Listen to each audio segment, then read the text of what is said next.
అందరికీ నమస్తే అండి. ఈరోజు మనం నెయ్యి ఏ విధంగా తయారు చేసుకోవాలో చూద్దాం. ముందుగా పాలను బాగా మరిగించి చల్లారబెట్టుకోవాలి. ఆ పాలని మనం కొంతసేపు ఫ్రిడ్జ్లో పెట్టుకొని ఉంచుకుంటే వెన్న మేగడ చక్కగా పైన అడుగు ఇలాగా ముద్దలాగా తేలుకొని ఉంటుంది. నేను ఇది తీసి పైన పెట్టి చాలాసేపు అవడం వల్ల కొంచెం లూజ్ అయిపోయింది. అదే అప్పటికప్పుడు ఫ్రిడ్జ్లో నుండి తీస్తే ఇంకా ముద్దలాగా వస్తుందన్నమాట. ఇదంతా కూడా మనం ప్రతిరోజు తీసి ఒక బౌల్లో కనుక మనం పెట్టుకొని దాన్ని డీప్ ఫ్రిడ్జ్లో మనం నిల్వ ఉంచుకోవాలి. ఇదిగో చూడండి, ఇలా రోజు తీసి పెట్టడం వల్ల ఈ పాల మీగడ ఈ బౌల్ నిండిపోయింది. దీన్ని మనం నెయ్యి ఏ విధంగా తయారు చేసుకోవాలో చూద్దాం. నిజమైన రుచి అంటే ఏంటంటే మన ఇంట్లో మన చేతులతో చేసిన నెయ్యి. ఇది ఆరోగ్యానికి ఎంతో మేలు చేస్తుంది, వంటలకు అసలు రుచిని కూడా ఇస్తుంది. మీరు కూడా ఇంట్లో ఇలాగే నెయ్యి తయారు చేసి చూడండి.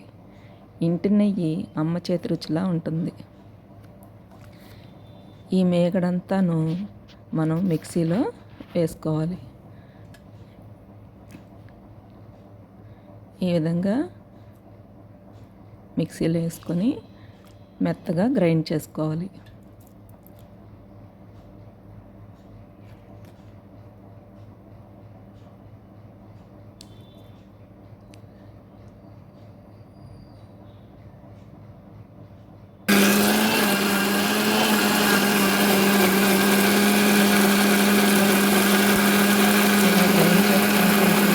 ఈ ముద్దని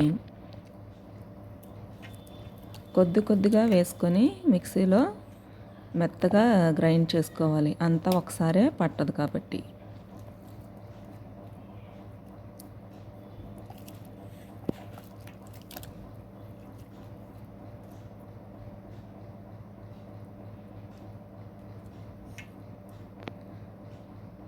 ఈ విధంగా మొత్తం గ్రైండ్ చేసుకుని మిశ్రమాన్ని ముద్దలు చేసుకొని వాటర్లో వేసుకొని బాగా కడగాలి. 2 సార్లు ఎలాగా చేయాలి. చేస్తే మనం చాలా రోజులు బట్టి డీప్ ఫ్రిడ్జ్లో పెట్టి ఉంచుతాం కాబట్టి ఏమైనా స్మెల్ అది ఉంటే అది పోతుంది అన్నమాట. చక్కగా ఫ్రెష్గా ఉంటుంది.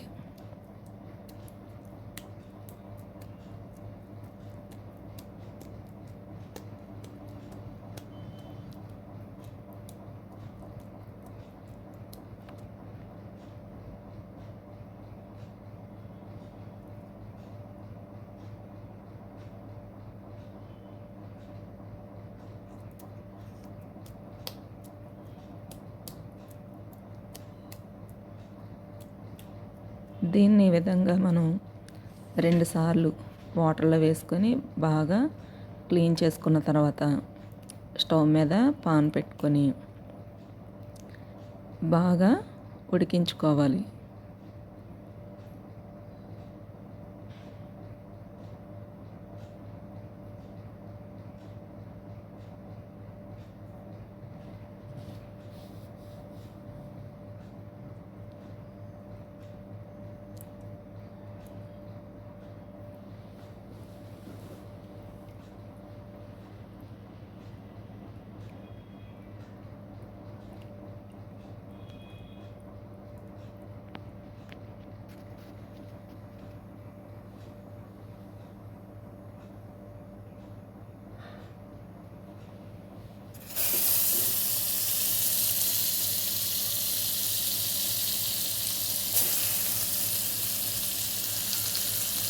ఈ ముద్దల అందులో వేస్తుంటే కమ్మటి వాసన వస్తుంది.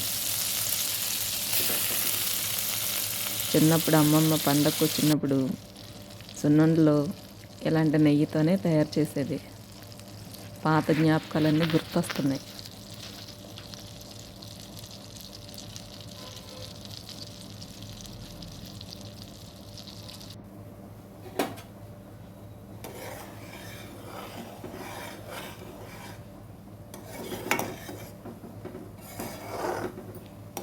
అలా కలుపుకుంటూ బాగా మరిగించుకోవాలి.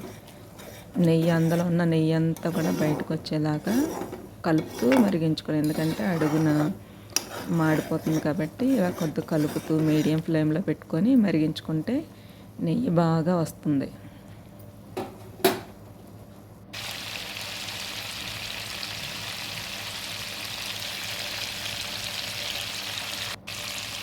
మా పిల్లలు ఇంటికి వచ్చేటప్పటికి ఇల్లంతా నెయ్యి వాసన. ఎంతో కమ్మని నెయ్యి మన ఇంట్లోనే మన చేతులతోనే మనం చక్కగా తయారు చేసుకోవచ్చు. ఇది బాగా మరిగిపోయింది. ఇప్పుడు దీన్ని మనం ఒక బౌల్ తీసుకొని వడకట్టుకోవాలి.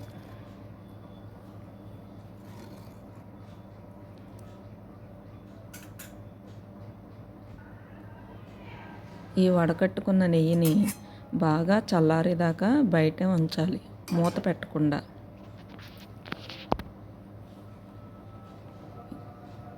ఇది బాగా చల్లారిపోయింది. దీన్ని ఒక గాజు సీసాలో మనం స్టోర్ చేసుకుంటే చాలా రోజులు నిల్వ ఉంటుంది.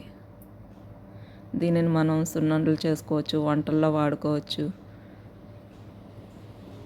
పిల్లలకి కూడా ఈ నెయ్యి వేసి పెడితే మంచి ఆరోగ్యంగా ఉంటారు.